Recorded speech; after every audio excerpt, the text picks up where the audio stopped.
Hello, everyone. Welcome to the second season of Inspire Speaker Series. As we gather here today virtually, we acknowledge that most of us are on Treaty 6 territory and the homeland of the Métis.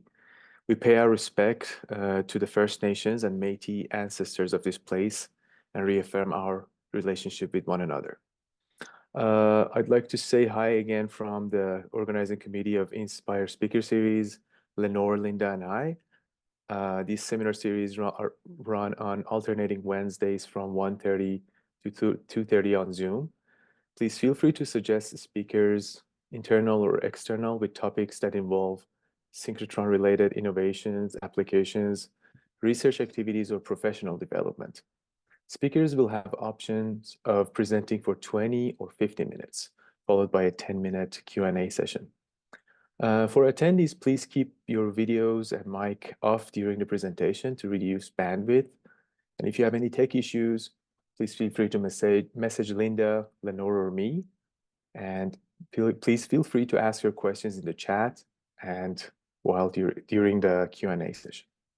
Our speaker today is Leslie Ann, and she leads a talented team that supports researchers, staff, and leaders to effectively communicate and celebrate USask research, scholarly, and artistic works, also called as ARSA.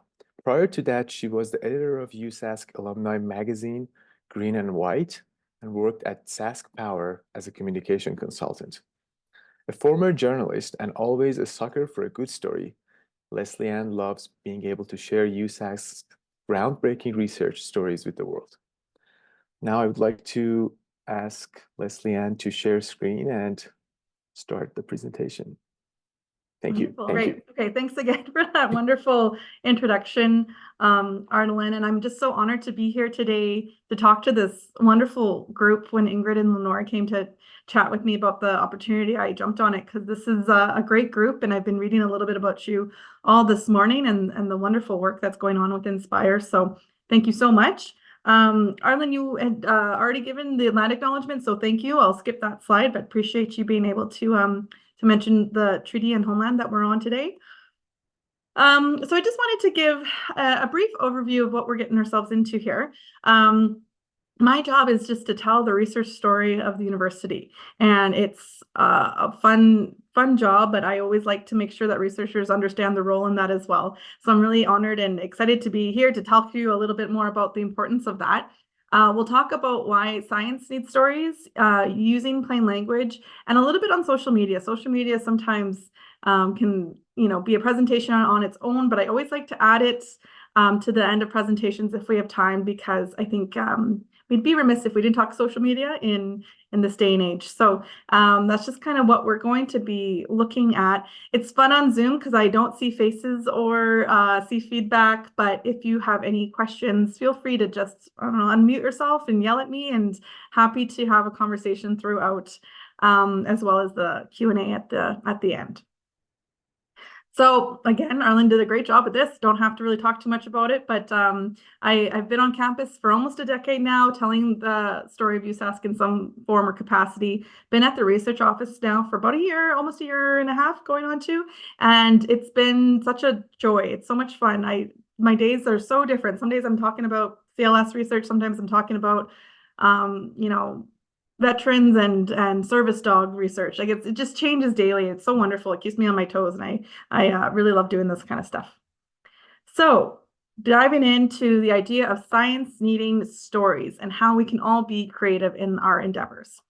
Science is permeated with story. Both the scientific method and the communication of science are narrative processes. So this is a quote from Randy Olson. He's the author of Houston, We Have a Narrative. And I recommend this book often, and he doesn't pay me to say that. I actually just really like his book.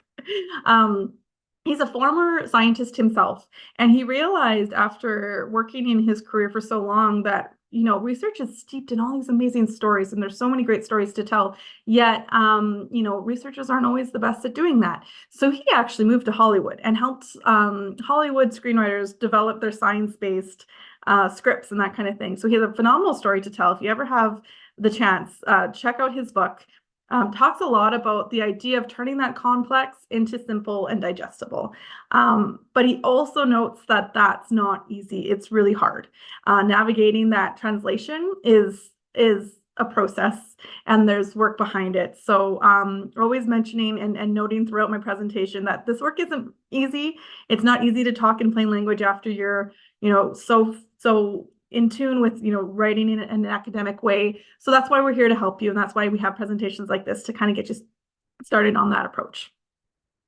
So I get a lot of researchers coming up to me and asking me why a lot of the time. So why are we doing this? Classic researchers, they need a cause and effect kind of thing. And at the end of the day, celebrating your research can go a long way.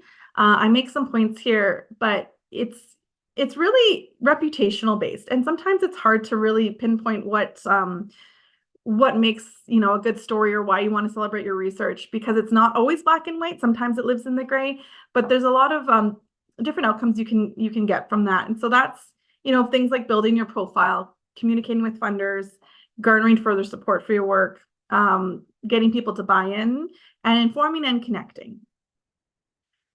So I tried to find as many CLS type photos as I could for this little slide of mine, but I just wanted to showcase the amount of stories that we're able to tell at the university. I know Amy Stevens is part of your group, or was part of your group. She did a wonderful piece on International Women and Girls Day in Science about the importance of women in this field and that kind of thing. That's just an example of how we can tell our story and get the word out about what we do.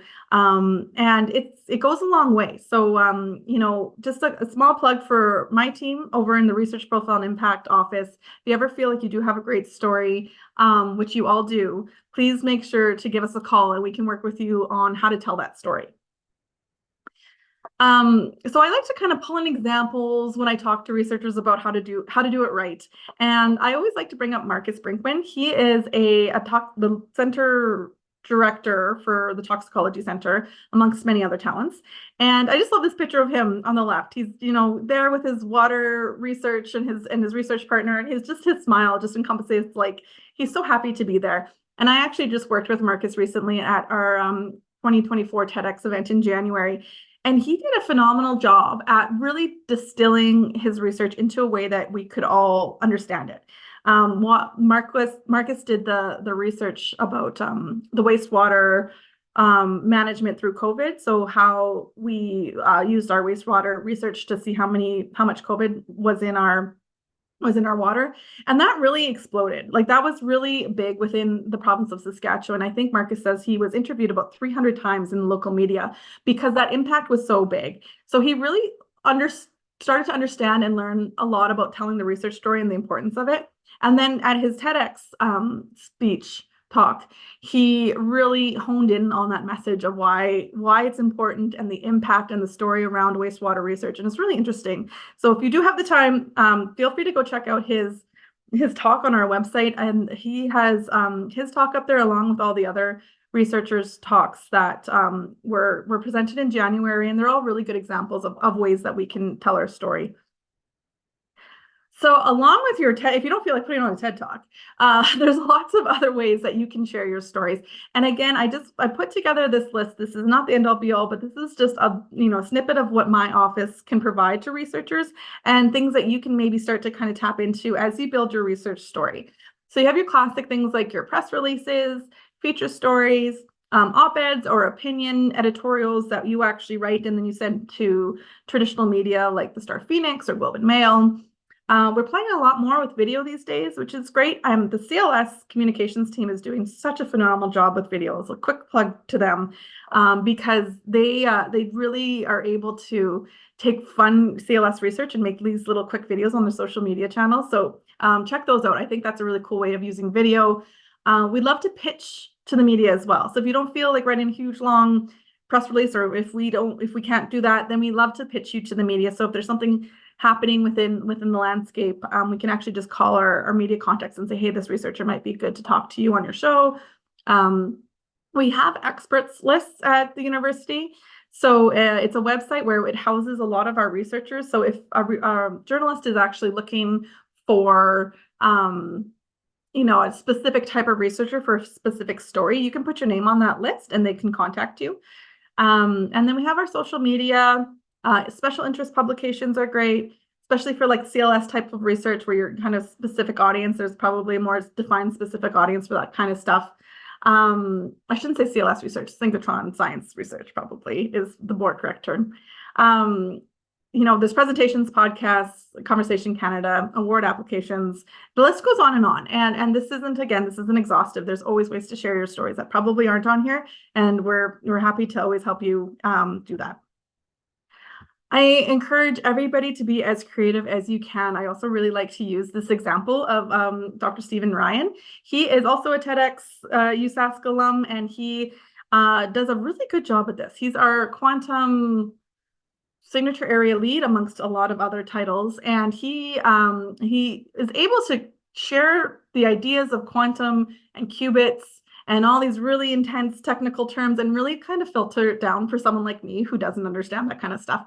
And an example that was really cool, just done a couple months ago now, is when he actually partnered with Dean McNeil, who's in our music department here at the university, and they put together a performance, a concert, where quantum meets music. And it was just amazing. I actually couldn't attend, which is too bad, but my whole team went, and they said it was just phenomenal. It was such a way to marry music and quantum physics in a way that was really approachable, and people in the audience were able to kind of grasp it a little bit more.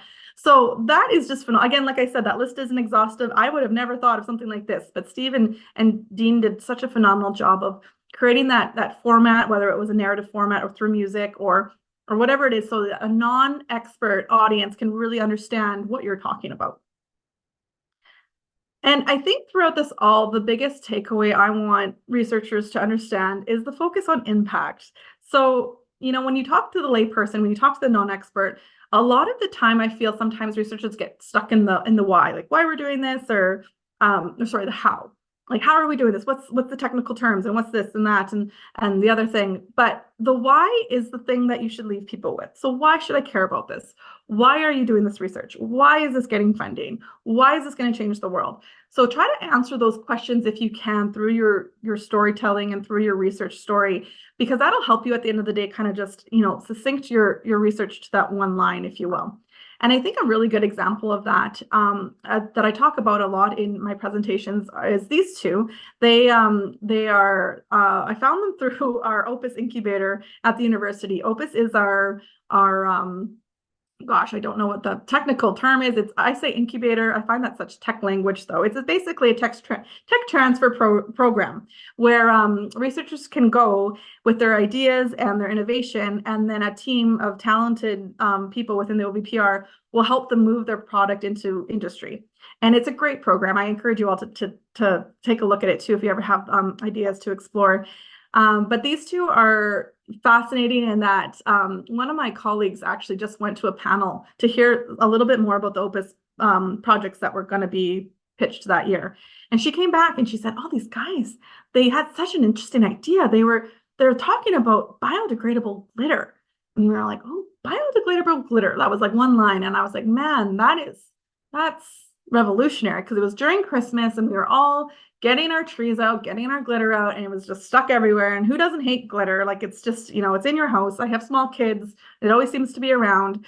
So this was just kind of like a fun idea. We're like, that's wonderful. We should probably pitch that to the media. So we did. And this was the payoff. It really went, I can't always guarantee that the media is going to pick up on this type of research, but it really did. I think it was kind of tied into that Christmas idea and that kind of thing. And what became kind of this fun idea to share the story became this really tangible story that we were very proud to share, and proud that it came from our USask Opus incubator. And what I love about these headlines is that it talks about that impact. It talks about saving real world problems and developing new biodegradable ways of doing things and addressing microplastics. So at the end of the day, these two were kind of on a little press tour. One of them was asked to do a live hit for CTV National, which was really cool. So again, it was just, hype behind their product, which really helped them move through the Opus incubator and just get their story out there, which was really exciting for them. So closing off this section, I just wanted to leave these three things with you. I think what's really important to remember is planning to communicate your work as you map out your research, not at the end. So many times researchers come to me and they say, oh, I did this really cool project and yeah, it was very visual and awesome and that's that. And I said, well, when did this happen? Oh, 2 months ago. Okay. Did you take photos? No. Okay. So, always just think about it. We have our phones now, they have accessible videos and all that kind of stuff. Think about how you're going to communicate it if that's your goal at the end of your project. Keeping key messages in mind, trying to keep it succinct, kind of trying to keep that why front of mind. Starting to learn about communication sooner rather than later is amazing, and that's why I'm here today, is to kind of show you the importance of it and why we care about it. So check that box off. You're doing a great job. And then also one thing I really want to leave researchers is don't underplay the importance of your project or your impact. I think especially at the University of Saskatchewan, I've been around it long enough where researchers are so incredibly humble. And sometimes there's a time to be humble and there's a time not to be. Like all the work that we're doing is so incredible and so amazing. And a lot of time researchers come up to me and say, Lesley-Anne, this really isn't nothing. This isn't anything. And I say, no, that's something. It really is. Whether it's a press release, whether it's an op-ed, there's so many different channels, right? So never underplay what you're doing. What you're doing is really important and you have a story to share. So that kind of moves into my, how do we do this now, Lesley-Anne? Okay, it's important. We know it's important. We're all going to tell our story. I apologize. I just meant to turn off my Teams. So anyways, how do we do this? How do we do this in a world of, talking to academia, talking plain language, that kind of thing?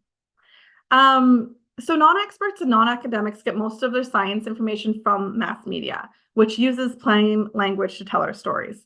So I get all of my information from, mass media, whatever mass media is these days. You have traditional media, social media, all that kind of stuff. I usually get what I need to know from plain language.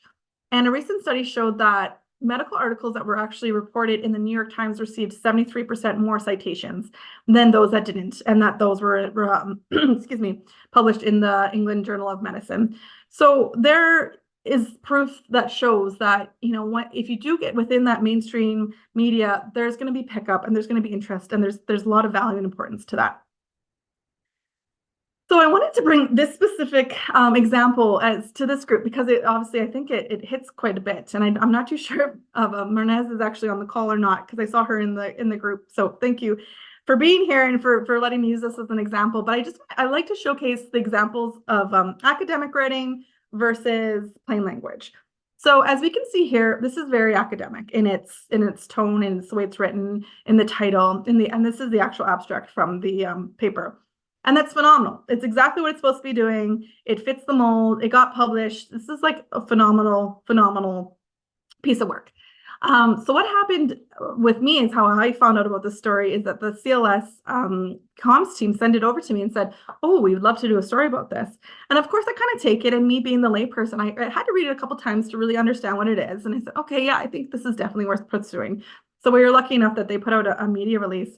And at the end of the day, the media release really got picked up from the media, and they were able to really use it within a plain language so that a broader audience could read it. So I just wanted to show you this slide. This is examples of media using our media release for a more general audience.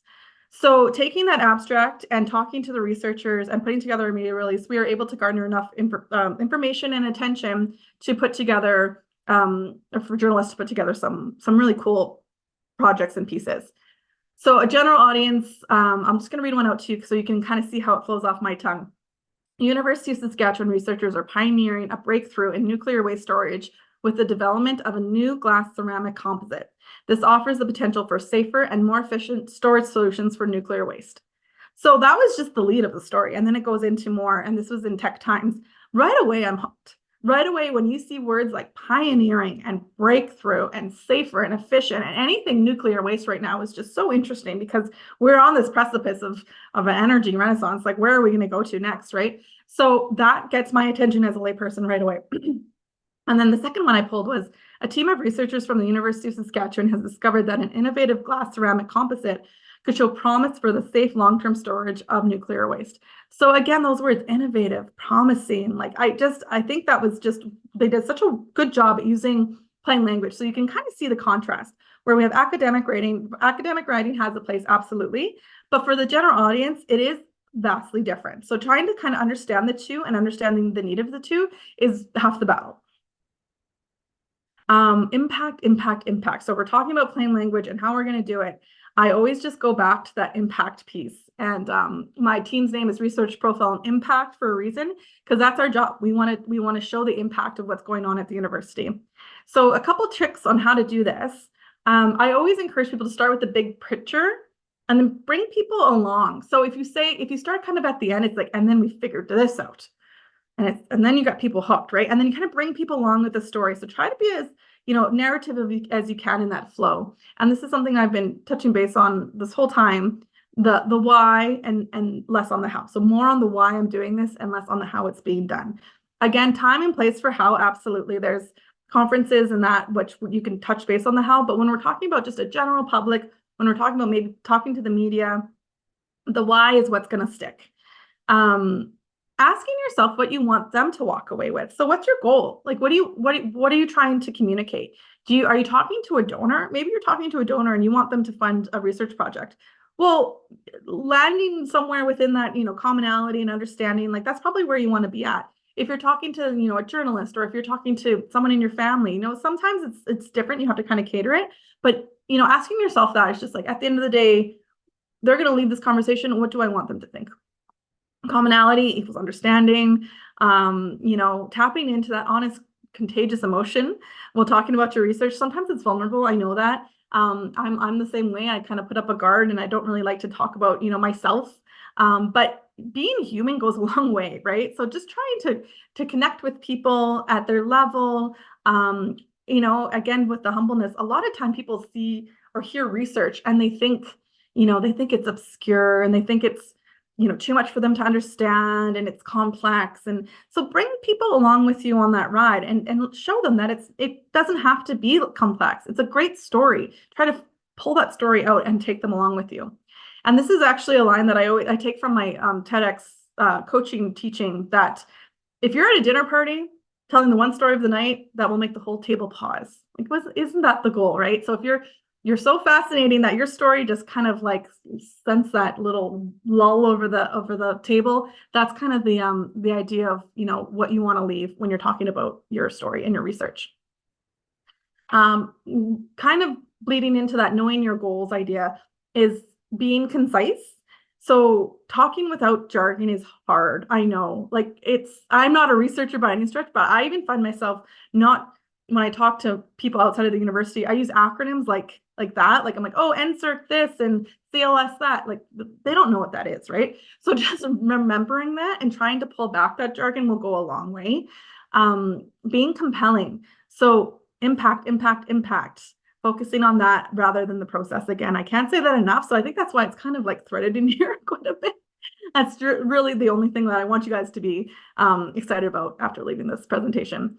But then being memorable, a story goes a long way. A narrative goes a long way. Being genuine, making that connection, it's all gonna make people remember you and remember your story. So I used to just have presentation and speaking opportunities on this slide, but I added non-academic because again, I understood that there's a time and a place to speak within that community where you need to kind of bring in that academic language and talk. But if you're presenting a non-academic place, maybe it's like cross-disciplinary or you're just bringing your research to a different group, some things to think about is being prepared and practicing. Like I always practice if I'm driving in the car, even I just try to talk to myself to like whittle things down or how I'm going to say things. That's completely fine. You can't be over prepared. Keeping slides spare is also really key, especially within the world of, maybe Synchrotron Sciences has a lot of charts and graphs and that kind of thing. Just think about your audience. Like are they going to be able to see that? It's, if you're putting together a slide deck, it's different than a poster. Trying to keep that in mind. I love how I say keep slides spare, and my slides are usually not spare in itself, but these are just best practices. So take them or leave them. Reviewing with a non-expert is great. And something I do all the time. So, taking someone outside of your discipline and running through your presentation with them goes a long way. Something we encourage our TEDx speakers to do, we actually have training sessions with them where they all come together and they practice, and we have people from different disciplines listen to their talk, and you'll have a medicine researcher talk and then a humanities researcher listen, and it's just so honest to say, like, I didn't understand any of that. So it's like, okay, like, let's work on that. Where didn't you understand? And so getting that outside point of view is just, it's kind of eye-opening, and you have to be humble in that experience, but it helps quite a bit. Selecting one spokesperson where possible. It's just sometimes hard if you're, co-authoring papers or working with PhD students or that kind of thing. But one spokesperson goes a long way and keeps the message really tight. So if all possible, when you're getting interviewed with the media or through presentations, having one is a good way to go. Keeping that story in there is really good. Reading the room is always really good. This is why it's kind of it's hard to talk to a computer sometimes, because I can't read faces. So it's really hard to read the room, but here we are. That's fine. So if you are able to read the room, even better. And relax and let go of perfectionism. Something we all struggle with, right? It doesn't have to be perfect. We're all human. It's okay to slip up and say, oh, I don't know how to share my screen, because, who doesn't know how to share their screen in 2024? Well, I don't. So, we don't have to be perfect. And again, it just keeps it human. It keeps your research human. And it kind of helps just, bring people into your story. So I talk a lot about your audience, and I try to save that for the slide as much as possible. But these are my parents. Aren't they cute? This is my dad's 60th birthday a couple years ago now. So when you think about your audience, and we're kept talking about, like, the non-academic, the non-expert, if we're trying to keep our language as plain as possible, pick your person. So my people are my parents. If I'm writing a press release steeped in really, jargony medicine research or synchrotron science research or something along those lines, I'll often think about, like, would my mom understand this? My mom and dad are very educated. They went to the University of Manitoba. They are Aggies, not Agros. There's a difference between the USaskWin and the U of M1. I hope I got that one right. So they went to the College of Agriculture over there. And they're smart. They listen to the news. They keep informed of what's going on. So they're smart people. But if they can't understand what I'm putting out, that's a problem, right? It's because, they're the people that should be understanding it. So I'll send my mom stuff. I'm like, do you understand this? She's kind of like my little guinea pig for understanding things. So I just encourage you to find your person, and encourage you to find your Mike and Aaron, and think about them when you're putting out anything in terms of plain language, in terms of non-academic pieces of information. So here we are with the social media. I'm just going to check time here. Okay, we're doing okay. I'll go through this rather quickly, just because, again, it's heavy and it changes all the time. Social media is a world of its own. But I know I want to talk to researchers about social media and how to do it well, because a lot of researchers are exploring that avenue, and we definitely support it. I think it's a wonderful way to tell your story, but there's ways to do it where we encourage you to go, and there's sometimes, there's risks associated, so we just need to be mindful of those. What I love about social media is it bridges the gap between the public and that research, right? So if you're on, Twitter/X, it's kind of interesting to, maybe grow your following outside your bubble, and see other people come in, or journalists or reporters come into your world and share your story. Because we have a lot of research, not a lot, but there's several researchers at Vito who've done that during the pandemic, and they actually use Twitter as a source for, just straight up research and answers to a lot of those questions that were floating around the internet. And we saw their growing just follow, and it was really cool to see, like, they were just that voice of reason amidst a lot of chaos. And so that was, again, bridging that gap between, like, oh, research is scary. It's not. It's actually really impactful, and here's how. Engaging the next generation is also, a good way to kind of mind the gap between, who's coming up and where they are, meeting them where they are. And just being accessible, being available, sharing your story with the world. It's a great space to do it. So tips and tricks: being bold, being brave, and being authentic. I think, social media can weed you out if you're not being authentic. So try to keep that in mind. Try to keep your true self and your true voice on your social media platforms if you so choose to share your research. Preparing for success. There will be answers. Do you have the answer? Or sorry, there'll be questions. Do you have the answers? So this one is, something I just like to keep researchers aware of. It's not always the case, but yeah, sometimes when you do put out, say you publish something and you put your journal article out and you write some plain language around it, and then it just, it might pick up. You might get some journalists or media interested in it, and you might get questions about it. So be aware of that and know that that might happen. I think sometimes researchers get scared when that happens and they say, "Oh my gosh, like I didn't intend for this." I don't think we intend for that to happen, but it's a probability sometimes within the media landscape or the social media landscape. So just be aware. And then also think about your visuals. Goes back to the idea of taking photos and stuff. Being mindful of patient confidentiality and just where you are. Sometimes you don't want to take photos of your research if it's confidential research or anything of that nature. But just visuals in general. If it's developing a little graphic or getting a great photo of the campus or something like that. Like visuals really tell another side of the story. So I always encourage researchers to kind of play around with the visuals too if they're so interested. Oh, making your connection. So hashtags are still a thing. I checked. Like, are they obsolete yet? No, hashtags are still okay to do. And mentions is also another way to connect with, just an outside audience. So a lot of the time, USask Research has our LinkedIn page and our Twitter/X page, and we will tag our funders and our agencies.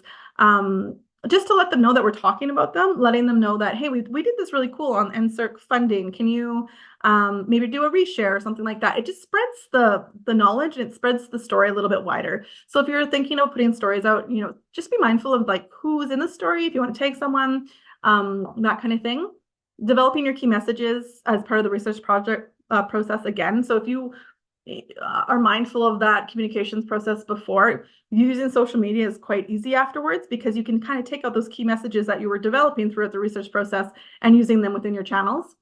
Being timely is also an important note. So for example, Amy's story there that we did with women and girls in science, that's, what day is it? I can't remember. I think it's someday in February. Sorry if I'm getting that wrong, Amy, but so, that's being very timely. So what's happening today, whether it's, maybe it's Black History Month or maybe it's National Indigenous Peoples Day or something along those lines. Is your research tied to any of that? If so, that's great time to share it. And then it's kind of like in the atmosphere and part of that, the ecosystem that's talking about that kind of thing, which is great. So I kind of burned through all of that really quickly, but I wanted to leave some time for Q&As because I think this group I really wanted to hear a little bit about the work that you're doing. If you have any questions about plain language, if you have any questions about, social media or just talking in general to a non-academic audience, leaving that idea of like, what's your greatest impact? What's the story behind your research? So thanks again. Hopefully that wasn't too quick. But yeah, happy to take questions now if that works for the group. Thank you so much, Leslie Ann, for a very interesting talk. All right, we are open for questions. Please feel free to unmute and ask your questions from Leslie Ann or type it in the chat. I will start by asking one question, Leslie Ann. I know many of the researchers that I talk with, they want to advocate for their work, but they don't want to come off as self-promotion. What are your tips in communicating without coming off as a salesperson? That's a great question. It kind of comes down to that idea of being humble.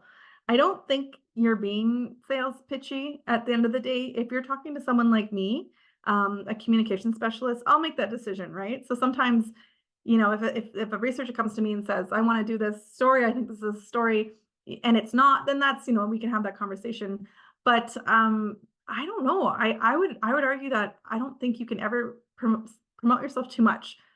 It's really unfortunate when people don't promote themselves enough and then they miss chances, they miss grants, they miss award opportunities. Sometimes you have to put yourself out there, get your peers to put yourself out there, promote your work, that kind of thing. So yeah, salesperson-y, I can kind of understand that whole mindset of it. But you're doing it for a good reason. You're not, it's, self-promotion is self-promotion, but you're doing it for your work and you're doing it for your research, and your research helps out the university and it helps out the CLS and it helps out the Inspire program. So you're not just doing it to self-promote, you're doing it for your whole peer group, to share your story. It affects a lot of people. So yeah, I would argue that you can't do it too much.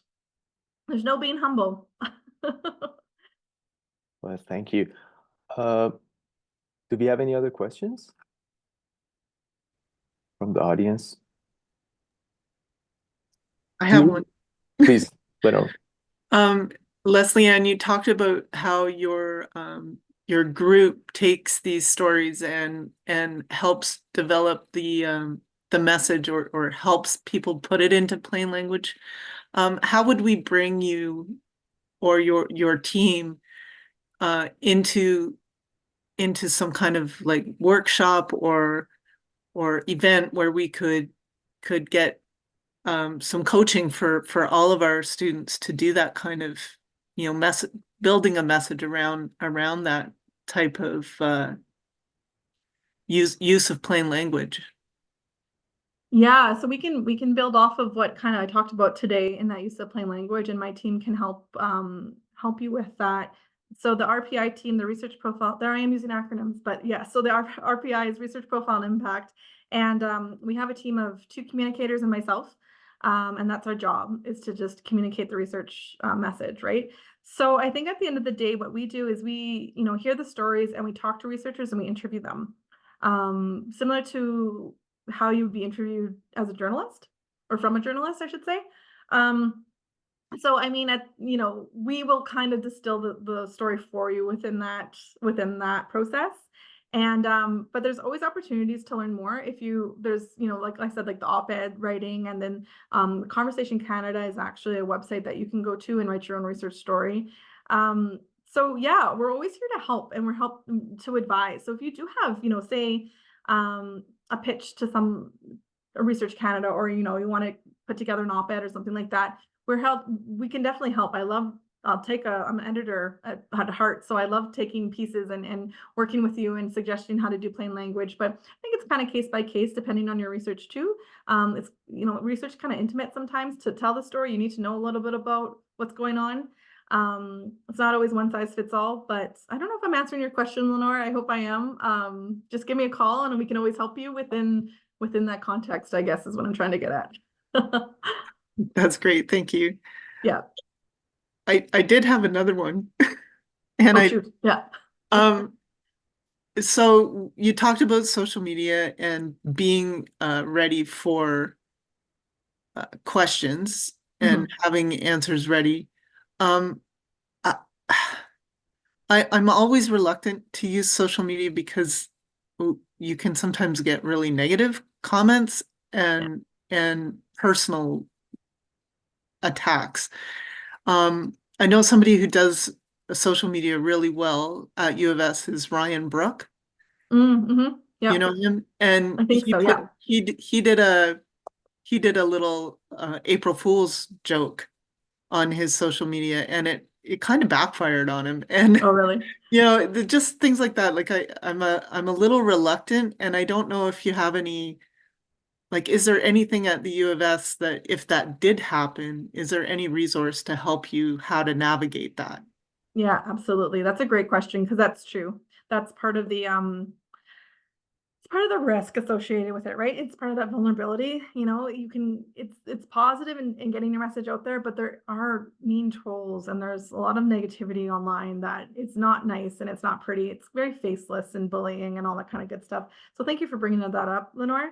I think within that, USAS does have our protective services. So if things are getting pretty bad on your space, feel free to use them as a resource on where to go.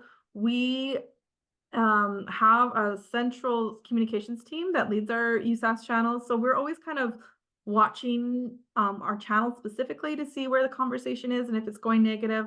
But if it's your personal account, then yeah, I mean, it's part of the risk. I would suggest, fight with kindness. Make sure that you come level-headed. Don't be part of those nasty attacks, because that's not going to get you anywhere. Be fair, and sometimes conversations just they're flash in the pan and then they die away, right? So if you put out something that's not necessarily taken well within that context, sometimes people just argue, and then you don't need to be part of the conversation. Like, just let them argue and then it'll die away. So yeah, and at the end of the day, if it's not for you, you just cancel your account and you just realize this isn't for me. I don't like this space anymore. It's too negative, or it's not doing what I want it to do, that kind of thing. So there's no harm in that. It's not that you start your Twitter account and have to keep it forever. You can just play around with it. And if you do find that it's just getting too negative, or those voices aren't, it's not suiting what you want from your research, then you can step away and walk away, take a break. Don't Yeah. take anything personally, like it's hard. It's really hard to be vulnerable. If you're coming from a neutral space too, with your research, it can get personal, right? Because this is your work, this is what you're doing. But my best advice is, just what does Michelle Obama say? When they go high, go higher. That's kind of what you want to do within the social media landscape. So yeah. And when they go low, you go high. Yeah, That's what she that's says. it. Is that it? Yeah, that makes more sense. Okay. Yeah. Thank you so much. Do we have any other questions from the audience? I have one question. Um, so thank you for the presentation. I really liked the part that you were talking about putting away perfectionism and just being ourselves. That's very helpful.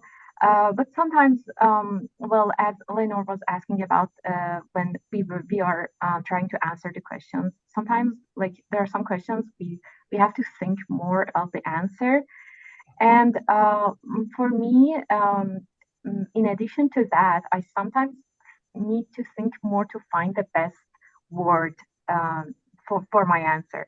Mhm. And that takes a little bit of time and makes a pause in my answer, Mhm. which makes me very nervous, to be honest. I feel like, oh my goodness, I'm not answering the question and it's taking too much time and people are judging me. you know. Mhm. Yeah. Do you have any suggestion to like avoid that feeling? Absolutely. Yes. Thank you, Mernez. And you were the one who probably was interviewed a little bit with the example I put up on. Well, So that's no, that's another Myrna, but yeah. Oh, I'm sorry. Okay, sorry, I'm confusing you. Okay, so No, that's totally fine. But to be honest, the other guys that were talking about the Kyra glitter, one of them is my husband. Yay! oh, that's so funny. So the craziness that was putting up that media release. That's too funny. Oh, awesome. Yeah, so to answer your question, it's a really good question. And I think, you just kind of have to realize sometimes you can control what you can control. So if you have to figure out the language that you want to use, take the time to do it.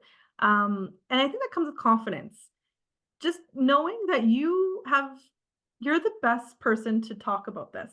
Your work, inside and out, and no one's going to tell you that you don't know it, right? So coming in with that confidence helps a lot. And I know that it's hard to just say, be confident. Like, it's like telling someone to calm down. Like, it's not going to happen like that, right? But that's that practicing, right? So if you do kind of create that narrative in your head and, maybe talk in the shower or talk while you're driving, that might ease those nerves a little bit when it comes time to actually step on stage or be questioned. But honestly, never be afraid of looking stupid or feeling stupid, because everybody's afraid of looking stupid or being stupid. We're all just walking around and trying to do our best. So again, knowing that you're the expert, and it's okay to just say, sorry, I don't understand the question, or I'm just gonna have to formulate my thought here. That's better than saying something that's not necessarily truthful, or something so fast that you don't really get to, think about your answer. It's definitely okay within any setting to just say, oh, I have to think about that, or, I don't know the answer to that, but that's really, I can get back to you. I think, and I'll say this too, within media training is a whole other thing, but within media too, you never want to say something that's not truthful, right? Even if you're afraid of looking stupid, quote unquote, if you say something, especially numbers, if you say something like, I think it was 50, but you're not 100% sure it's 50, don't say the number, right? Because they're not going to call you and say, hey, you said you think, like, are you certain? Like, journalists want to get that story out right away. So it's okay to not know. It's okay to pause. It's okay to, re-ask the question, formulate your answer. And if anybody gets you a stink, then that's their problem, because they're missing out on a great story, right? So yeah, just trying to build that confidence up as you go is my biggest advice. Yeah. Thank you so much. You're welcome. Thank you so much again. Do we have any other questions? I want to ask. I have one more. Oh, sure. Go ahead, Lenore, please. Lenore.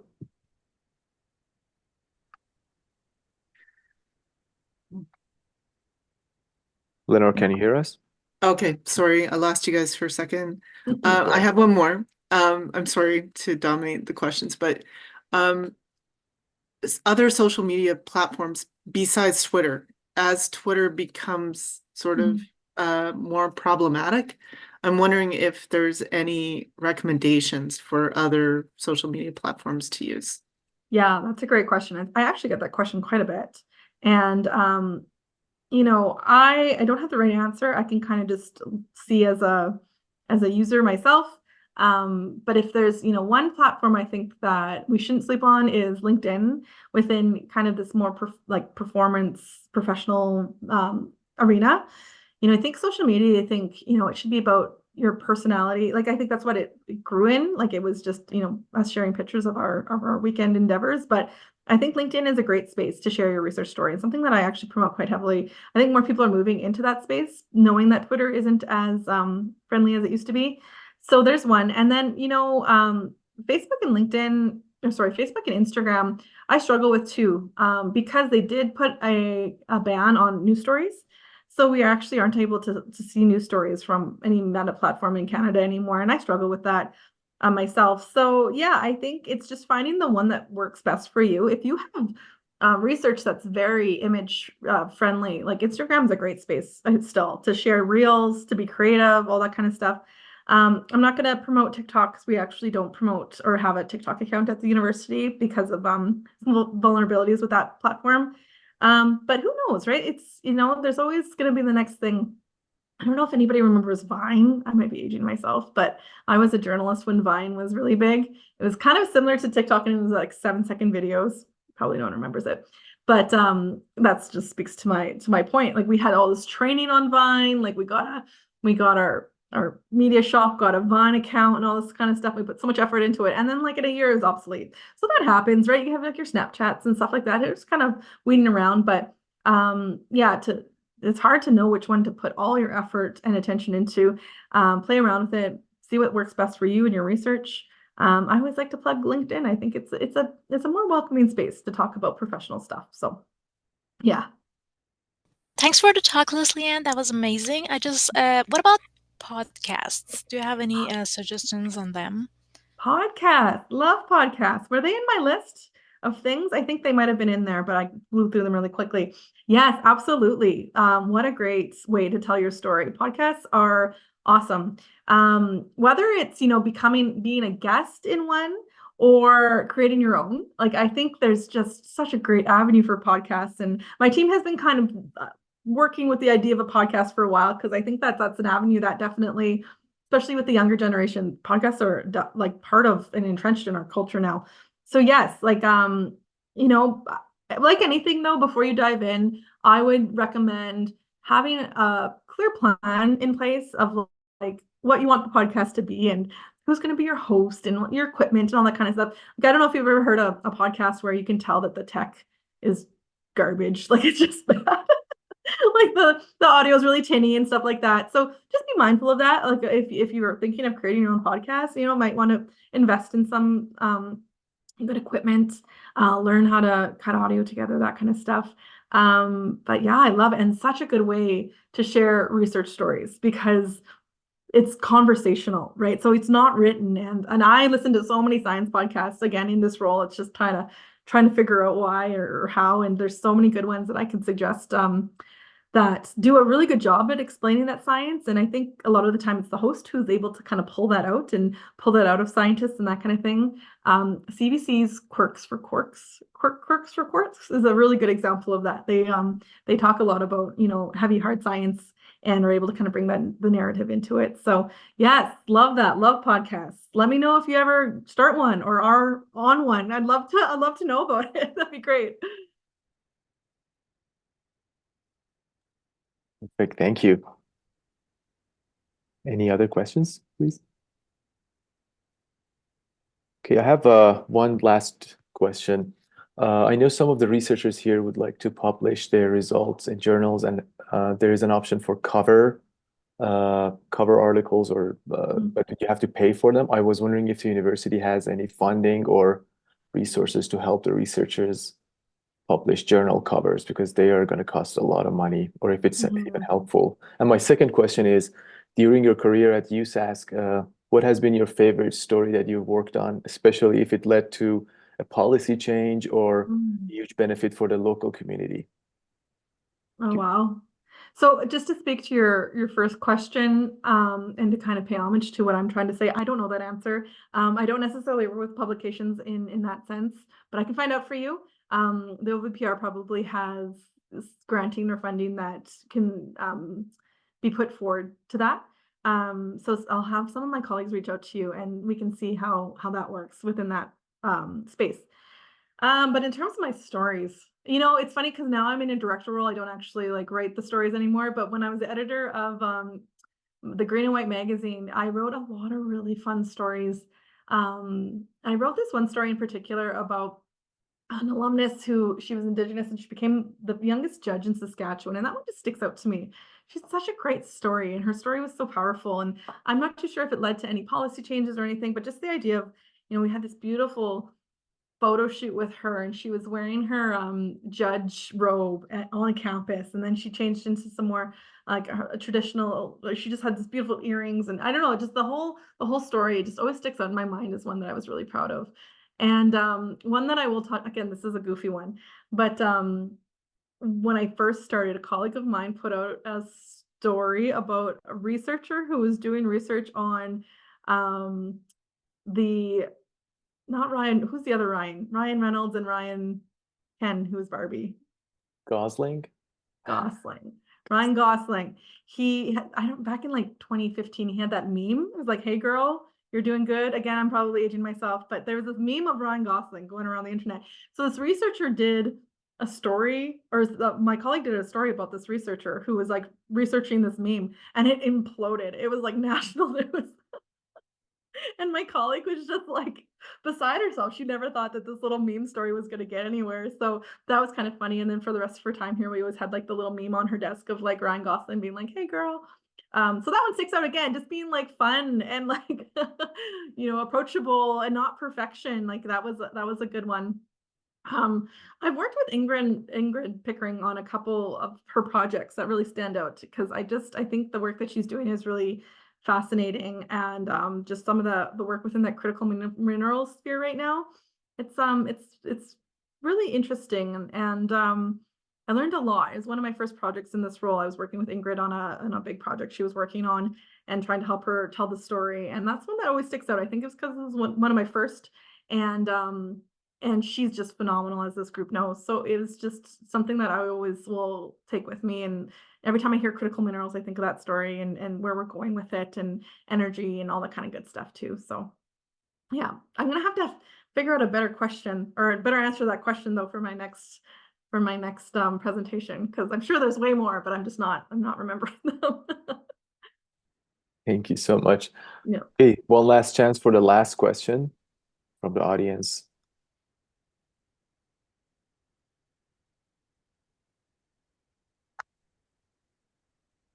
Okay. Thank you so much again, Leslie-Ann. Please join me in thanking Leslie-Ann with a clap emoji. We appreciate you be our speaker, and you will probably hear more from us as we are a synchrotron community, and would love to communicate our research with the local community and research community. Thank you so much, and have a great day, everyone, until the next talk. Great. Thank you so much for having me. Thank you. See you later. Thank you. Bye.